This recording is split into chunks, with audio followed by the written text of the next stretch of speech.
পাড়ার বিবাদে পিটিয়ে খুন।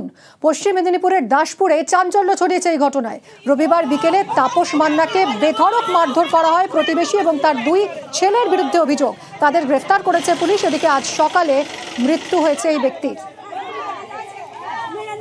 কথা বলবো সুকান্ত আমাদের প্রতিনিধির সঙ্গে। সুকান্ত, তাপস মান্নাকে মারধর করা হলো, দুই প্রতিবেশী এবং তার ছেলের বিরুদ্ধে অভিযোগ, তাদের গ্রেফতারও করেছে পুলিশ।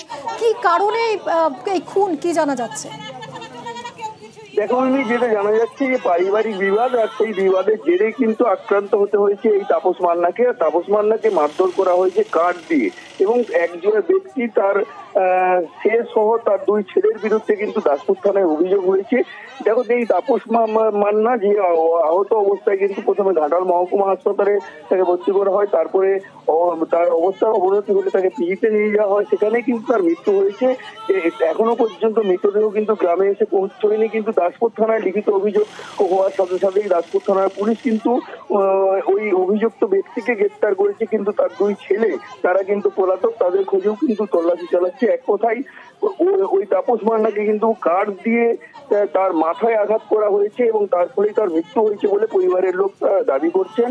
আর ওই তাপস মান্নার মৃতদেহ এখনো কিন্তু বাড়িতে এসে পৌঁছয়নি।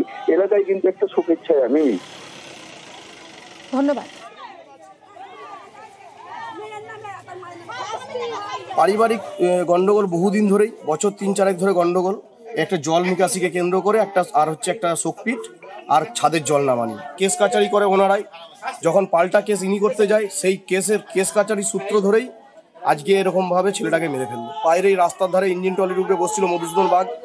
তাপস মান্না যখন দোকান যাচ্ছিল, তখন ওই ইঞ্জিন ট্রলি থেকে ছুটে এসে ওদেরই মধুসূদন বাগেরই মুড়ি ভাজার কল আছে, সেই মুড়ি ভাজা কলের যে কাঠ ব্যবহার করা হয়, সেই চেলা কাঠ দিয়ে মাথায় 2-3 বার ধরে মেরেছে। এবং যখন ছুটে গিয়ে এর বাবা মা বাঁচাতে গেছে, বাবাকেও কোমরে মেরেছে, মাকেও মাথায় চেলা কাঠ দিয়ে মেরেছে। মায়ের এখনো সেলাই হয়েছে।